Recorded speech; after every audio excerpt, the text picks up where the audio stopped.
Un Dieu comme ça transforme les vies. Et ce matin, j'aimerais prendre un texte dans l'Écriture. Alors, ça va être sur 7 chapitres. Alors, je vous rassure, on ne va pas lire les 7 chapitres à la suite. Mais je vais prendre 7 chapitres de l'Écriture qui nous racontent comment Dieu, la présence de Dieu dans une vie, est capable non seulement d'impacter notre famille, mais aussi d'impacter tous ceux qui sont autour de nous. Avant, j'aimerais qu'on puisse prier. Seigneur, en ouvrant cette parole, ce que nous voulons ouvrir, ce n'est pas un texte qui est mort, mais c'est pouvoir vraiment célébrer cette présence du ressuscité qui est avec nous, et ce qui fait que cette parole n'est pas une lettre morte, mais que c'est une parole qui vient œuvrer dans notre cœur et amener vraiment cette parole à pouvoir prendre vie en nous. Seigneur, on te prie pour que cette parole soit cette manne, cette nourriture pour nous.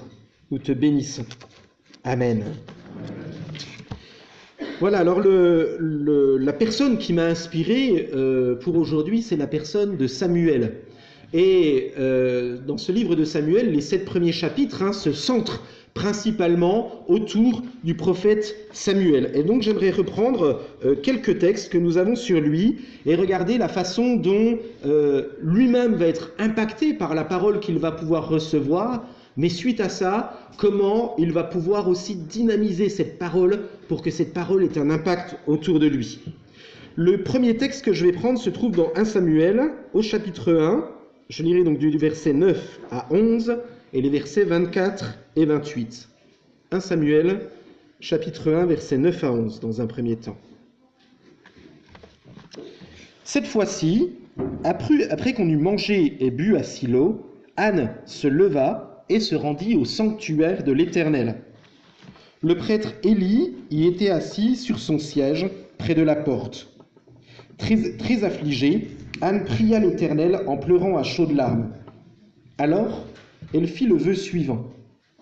Éternel, Seigneur des armées célestes, si tu veux bien considérer la misère de ta servante, et si tu interviens en ma faveur, si tu ne délaisses pas ta servante et si tu me donnes un fils, alors je te le consacrerai pour toute sa vie.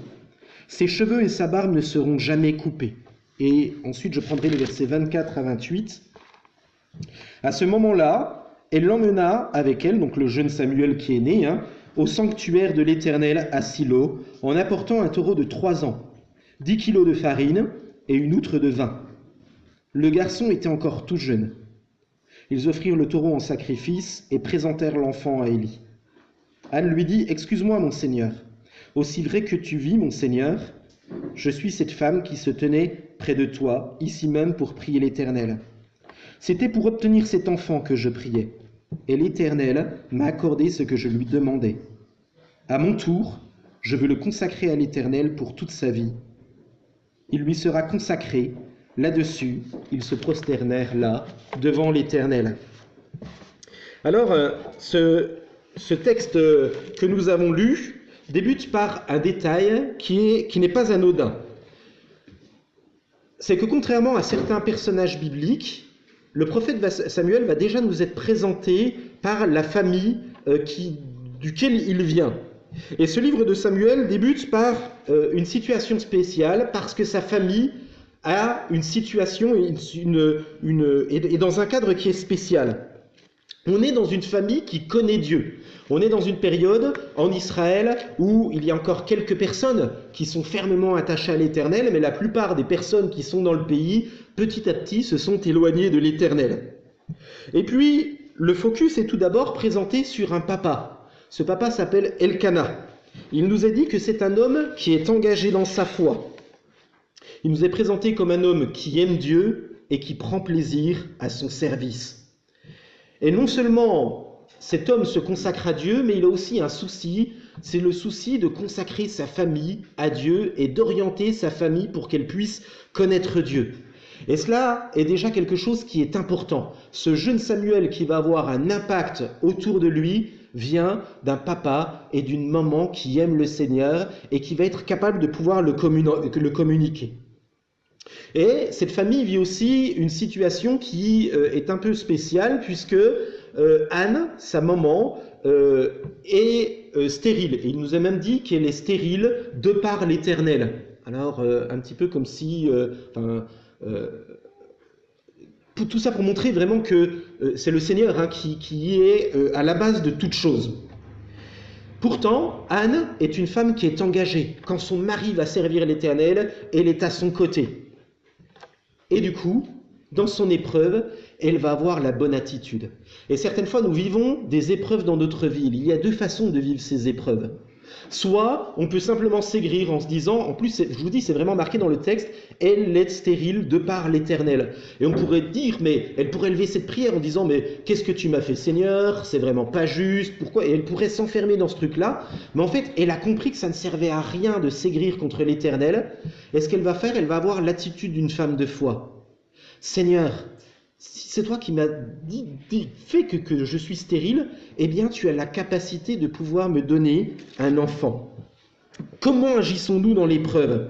Et je crois que l'épreuve démontre et vient démontrer la façon dont nous devons vivre et comment nous pouvons nous consacrer encore plus spécifiquement dans l'épreuve. Et l'épreuve va être l'occasion pour elle d'aller plus loin dans son engagement. Si tu me donnes un fils, Seigneur, eh bien je te le consacrerai. Dans son épreuve, elle va chercher le secours en Dieu. Et elle va livrer un véritable cœur à cœur avec Dieu. Et on se rend compte de la façon dont elle va vivre la chose. Hein. On se rend compte qu'elle va faire plus que ce qui est attendu. Vous savez, normalement, quand on va faire la fête à Jérusalem, en fait, on va offrir des sacrifices, on mange tous ensemble, on se réjouit. Mais cette femme, en fait, elle va vraiment pas bien. Et ce qu'elle va faire, en fait, elle va vraiment vivre un temps et une intimité avec le Seigneur, au point même que le sacrificateur Élie va croire qu'elle est folle, en fait. Il la voit murmurer, il la voit agiter les lèvres. Il comprend pas bien ce qu'elle est en train de vivre, parce que cette femme vit vraiment quelque chose de profond, quelque chose d'intime avec son Dieu. Et cela va avoir un véritable impact sur toute sa famille, non seulement pour son mari, mais aussi pour toute sa famille, et non seulement même pour sa famille, mais pour tous ceux qui seront autour d'elle. Et je crois que c'est vraiment ce que nous pouvons vivre. En fait, lorsque nous vivons une intimité avec Dieu, il y a vraiment des choses grandes et profondes qui en ressortent. Et cela va même être démontré par la façon dont elle va appeler son fils, Samuel. Samuel, littéralement, ça veut dire Dieu écoute. C'est pas seulement entendre, hein, mais c'est réellement Dieu écoute. Dieu prête une oreille attentive à notre demande. Et si elle peut appeler Samuel par son nom, c'est vraiment parce qu'elle l'expérimente, parce qu'elle sait que lorsqu'elle s'adresse à Dieu, elle ne s'adresse pas à n'importe qui. Nous avons un Dieu qui est capable de nous entendre et de nous écouter. Un Dieu qui est capable, vous savez, celui qui a créé nos oreilles est vraiment celui qui prête attention. Vous savez, dans cette situation de détresse par laquelle elle passe, elle sait que Dieu est là pour l'écouter. Cette prière, eh bien, c'est un encouragement de ce que tout parent chrétien devrait faire aussi vis-à-vis de ses enfants. Pour moi, il y a vraiment un véritable encouragement dans ce couple de Elkana et Anne. Cet engagement, vous savez, de dire, mais Seigneur, tu me donnes un enfant. En fait, vraiment concevoir l'enfant, concevoir celles et ceux qui sont autour de nous, concevoir notre famille, concevoir nos amis comme des personnes qui sont autour de nous parce que Dieu nous les a donnés. Vous savez, même par exemple, la question du don. Quand on lit 1 Corinthiens 7, moi, je trouve 1 Corinthiens 7, c'est un passage fondamental. Recevoir son épouse, recevoir son époux comme un don. Recevoir notre famille, recevoir nos enfants, recevoir nos parents comme un don que Dieu nous a donné. Et lorsque nous le considérons, eh bien, ça nous aide à pouvoir nous consacrer, c'est-à-dire nous engager de façon familiale, de façon affective, de façon corporative dans l'œuvre de Dieu. Et Anne, dans cette prière, s'engage en disant « Cette famille que tu me donnes, je veux qu'elle soit entièrement pour toi comme moi je suis pour toi. » Et Anne va tenir son engagement. Engager ses enfants peut être quelque chose de douloureux. On peut imaginer, donc c'est marqué qu'elle élève son enfant jusqu'à ce qu'il soit sevré. On va dire, allez, jusqu'à 5 ans hein, à peu près. Imaginez-vous, vous avez votre enfant hein, qui a 5 ans. Vous l'amenez à Jérusalem, donc elle n'habite pas à Jérusalem, hein, elle habite à plusieurs kilomètres de là, et à l'époque, quand on va à Jérusalem, c'est maximum 3 fois dans l'année. Vous imaginez, vous allez livrer votre enfant de 5 ans en lui faisant un petit coucou en disant « Je te consacre à l'Éternel parce que je considère que la plus belle chose que tu pourras vivre dans ta vie, c'est de servir est d'aimer l'Éternel de tout ton cœur. Eh bien, moi, je crois que c'est vraiment aussi ce que l'on peut faire. Vous savez, certaines fois, engager ses enfants, c'est quelque chose qui nous coûte. Vous savez, certaines fois, on aura envie, vous savez, de garder nos enfants, de ne pas trop les secouer. Par exemple, je ne sais pas, je prends le cas, par exemple, même dans l'éducation chrétienne des enfants. Éduquer ses enfants, c'est une chose, mais éduquer aussi chrétiennement ses enfants. Vous savez, quand votre enfant, par exemple, des fois peut se faire taper à l'école, de pouvoir lui apprendre dès son plus jeune âge, de lui dire, mais tu sais, le Seigneur ne veut pas que tu agisses avec violence. Alors après, en tant que parent, on a une responsabilité, hein, il faut aller voir le maître d'école et tout ça. Je ne vous dis pas qu'il faut être naïf et bête dans tout ça, mais vous savez, apprendre à son enfant même des choses, des fois, qui nous font du mal, bah, lui dire, mais tu sais, il vaut mieux être prêt et à perdre un petit peu pour pouvoir gagner quelque chose ou quelqu'un de beaucoup plus grand. Et en fait, c'est ce que Anne est en train de transmettre à son enfant. Suivre Jésus a un prix, et si nous voulons que nos enfants suivent Jésus, eh bien il nous faut nous aussi, nous-mêmes, être prêts à payer le prix. Parce que nos enfants s'engageront à la mesure que nous nous engageons. Et elle va le consacrer en le donnant pour le service pour le Seigneur. Et si nous voulons avoir des enfants qui connaissent Jésus, eh bien ce sera le cas si Jésus est présent dans notre propre vie. Vous savez, en tant que parents, en fait, on diffuse, on donne quelque chose à nos enfants. Et ce que je trouve, vous savez, même par exemple dans la question de l'engagement, hein, vous savez, alors il ne faut pas voir dans l'engagement, le but c'est pas d'abandonner votre enfant à l'église ou quoi que ce soit, hein, mais c'est toutes des choses, par exemple, vous savez, quand vous êtes en vacances, de lui dire, bah tiens, je pense que ça serait peut-être bien pendant ces 2 mois de vacances que bah, tu ailles faire un camp scout et puis que tu aies l'occasion pendant 1 ou 2 semaines de pouvoir partager avec des amis autour de toi eh bien, une expérience, vous savez, une expérience collective pendant laquelle on va ouvrir la parole, pendant laquelle on va prier avec d'autres personnes ou, vous savez, l'engager, par exemple, bah, tiens, le samedi, il y a le groupe de jeunes ou le dimanche matin pendant le temps de l'église, de dire, mais je te mets aussi un moment dans le club du dimanche pour que tu puisses aussi apprendre à recevoir, en fait apprendre à nos enfants à se consacrer comme nous le faisons. Et je trouve ça touchant de voir cette femme, en fait, on pourrait dire, vous savez, par exemple, quand des fois on se consacre à Dieu, puis vous savez, on le fait un peu à contre-cœur. On dit, ah Seigneur, je fais quelque chose, mais c'est vraiment parce que tu me le demandes. Mais en fait, c'est pas cette attitude que Anne, elle a. On a le chapitre 1 que j'ai lu, mais le chapitre 2, au moment où elle laisse son enfant au temple, Anne rentre dans la louange. Pourquoi ? Parce qu'elle a les 2 yeux fixés sur le Seigneur et elle sait que la plus belle des choses qu'elle a pu faire pour son enfant, le plus beau des héritages qu'elle a pu transmettre à son enfant, c'est de pouvoir l'apprendre à se consacrer à Dieu. Et vous savez, c'est quelque chose de génial. Si Dieu est présent et quelqu'un d'important pour notre vie, vous savez, de pouvoir envoyer nos enfants en ayant cette certitude qu'on leur livre la plus belle chose qu'ils auront dans leur cœur. Moi, vous savez, je trouve ça vraiment quelque chose de beau, d'agréable, de savoir qu'on livre quelque chose qui marque nos enfants entièrement. Après, nos enfants, à un moment, auront un choix à faire. Quand ils arrivent à un certain âge, c'est eux qui choisiront s'ils veulent servir le Seigneur ou non. Mais il y a une certitude qui ne pourra jamais quitter leur cœur. C'est que si vous avez marché pour le Seigneur, toute leur vie, ils se souviendront que c'est beau et agréable de marcher pour Dieu. Même s'ils s'en éloignent, ils sauront dire « Papa et maman ont marqué quelque chose dans mon cœur et ça, je ne l'oublierai jamais. » Et de même, nos enfants, lorsque nous les offrons au Seigneur, doit être ça doit être fait dans une attitude de louange. Et là, ça nous montre aussi l'attitude de cœur que nous devons avoir. Attention à l'attitude de cœur que nous avons dans notre consécration envers le Seigneur. Attention à la façon dont nous envisageons notre rapport à l'Église, notre rapport avec les frères et sœurs. Vous savez, ceux qui ont une tendance un peu facile, vous savez, à toujours critiquer tout ce qui se passe autour d'eux.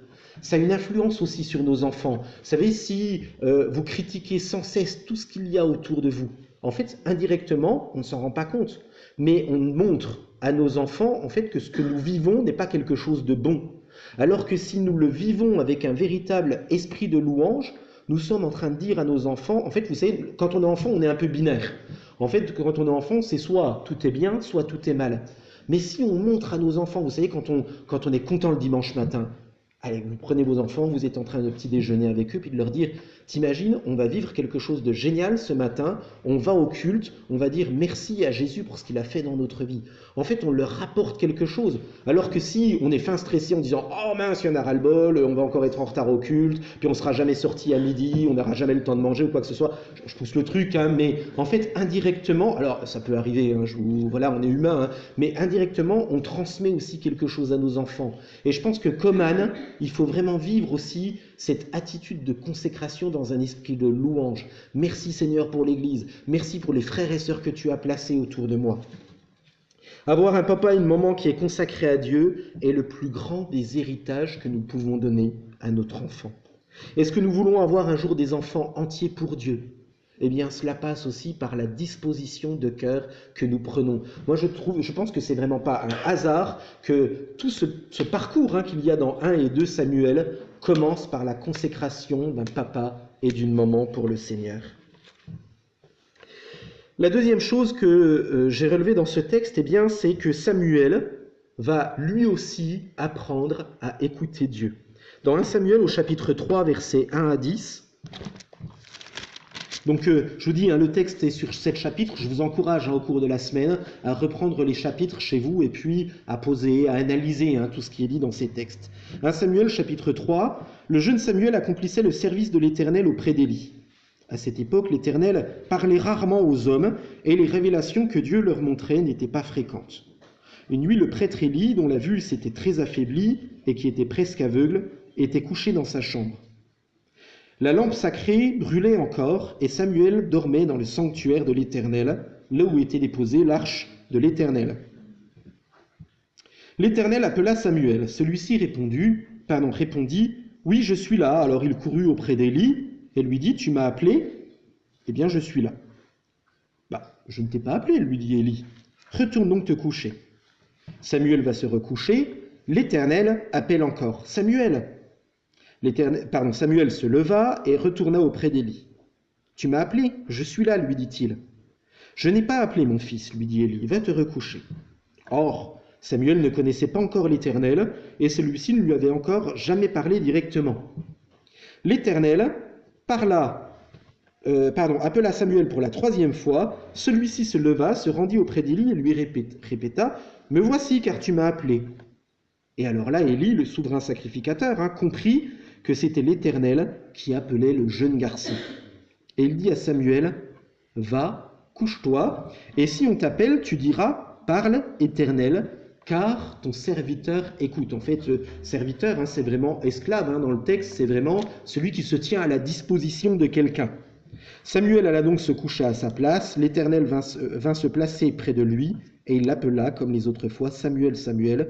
Celui-ci répondit, « Parle, car ton serviteur écoute. » Voilà, j'arrêterai la lecture ici pour l'instant. Et Samuel donc va apprendre à son tour que l'on peut se tenir à l'écoute de Dieu. Et pourquoi est-ce qu'il a cette capacité ? C'est parce que la bonne influence de ses parents qui lui a dit « Si tu veux être un bon garçon, il faut que tu disposes ton cœur à écouter Dieu. » Et en fait, c'est quelque chose de génial en tant que papa, maman, mais aussi en tant que grand-parent, même en tant que voisin, parce que je pense qu'on ne peut pas arrêter, parce qu'on n'est pas tous papa et maman, ou des fois on peut être grands-parents, ou des fois on peut être célibataire, mais c'est aussi dire à celles et ceux qui sont autour de nous, mais si tu t'attends à entendre Dieu te parler, c'est quelque chose de bon et d'agréable que tu fais. Dispose ton cœur à te tenir à l'écoute de Dieu. Et jusqu'à présent, il n'avait jamais entendu cette voix. Et en plus, il est dans un contexte qui est un contexte un peu spécial.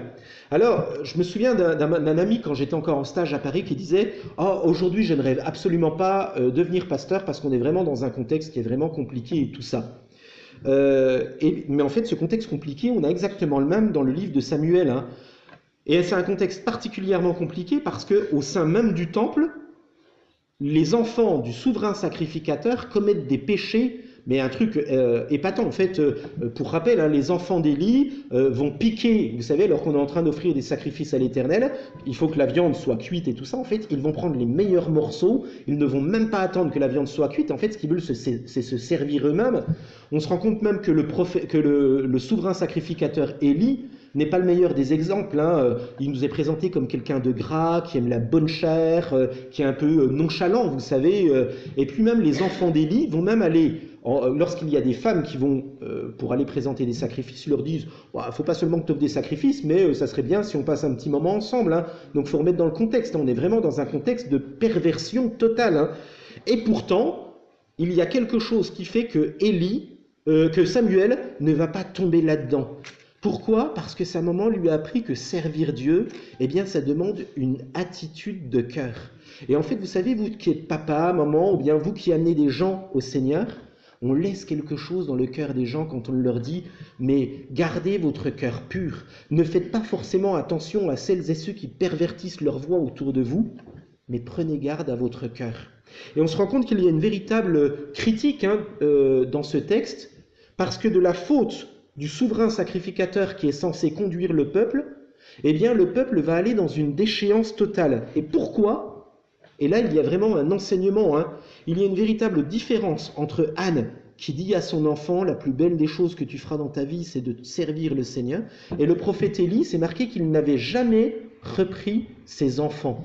Et en fait, c'est quelque chose de bon de savoir qu'il y a des limites. Je lisais le psaume 16, là, jeudi, et à un moment, il y a un texte qui m'a un peu, enfin, que je connais, hein, mais que j'ai trouvé beau. Il dit que le Seigneur a fixé des limites, et que dans ces limites, c'est un jardin plein de délices. Eh bien, je pense qu'aussi servir le Seigneur, ça veut dire qu'on ne doit pas faire n'importe quoi. Servir le Seigneur, c'est apprendre les limites en disant, mais en fait, il y a du bien, il y a du mal, et il faut pouvoir apprendre nous-mêmes, mais aussi apprendre à celles et ceux qui sont autour de nous à rester dans les limites que Dieu nous a données. Et quand les limites sont bien placées, eh bien, c'est du délice. Délice, en hébreu, c'est Éden. En fait, vous voulez retrouver le jardin d'Éden, vous voulez avoir une vie remplie de plaisir, une vie remplie de joie, eh bien, c'est en s'inscrivant dans les limites que Dieu nous a placées. C'est quelque chose de beau et de bon. Et en fait, c'est dans ce contexte que Samuel va apprendre. Et puis, une chose que je trouve assez intéressante dans l'éducation que Anne va donner à son fils, c'est qu'elle le voit peu. Elle le voit, je vous dis, entre 1 fois et 3 fois par an. Et à chaque fois qu'elle va le voir, elle lui tricote, elle lui fabrique un éphod. Alors, qu'est-ce que c'est qu'un éphod? C'est un vêtement avec lequel on va servir Dieu. Imaginez, cette femme, elle ne le voit pas souvent, mais en fait, la seule chose qu'elle est en train de dire à son fils quand elle le voit, c'est la plus belle des choses que tu pourras vivre dans ta vie.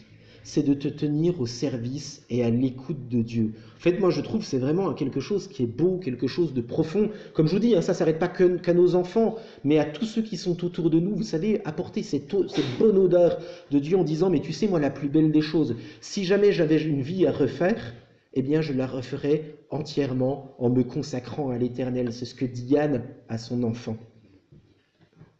Et alors, qu'est-ce qui va se passer alors que la parole de l'Éternel est rare? Alors, je vous démystifie le truc, hein. Servir l'Éternel, c'est pas être pasteur, c'est pas être enfermé tout le temps dans l'église, hein. Mais vous savez, c'est même dans notre attitude de tous les jours. Vous savez, quand vous vous levez le matin, dire Seigneur, eh bien, en fait, comme Samuel, eh bien, je veux être prêt. Si tu as quelque chose à me dire, eh bien, je vais être prêt à l'écouter. Vous savez, c'est quelque chose de simple, en fait, hein. C'est vraiment quelque chose qu'on vit, hein, simplement dans l'amour de cette relation avec Dieu.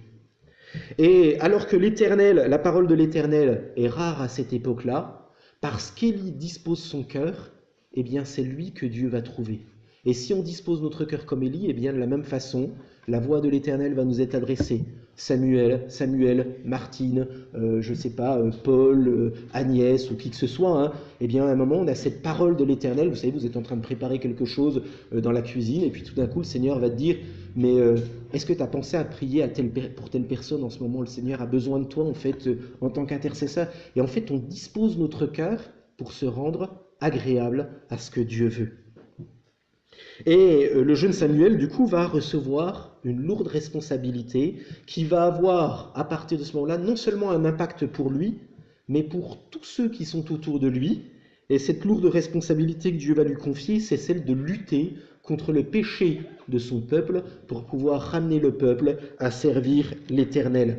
Et à partir du moment où le sacrificateur Élie va mourir, eh bien Samuel va devenir la référence en Israël, et il va devenir le moyen pour que le peuple revienne à l'Éternel. Et donc, je vous lirai pas le texte, mais dans 1 Samuel au chapitre 7, je vous lis peut-être, je lis rapidement. 1 Samuel chapitre 7, versets 2 à 6. 20 ans s'écoulèrent depuis le jour où l'arche de l'Alliance avait été déposée à Kiriath-Yarim.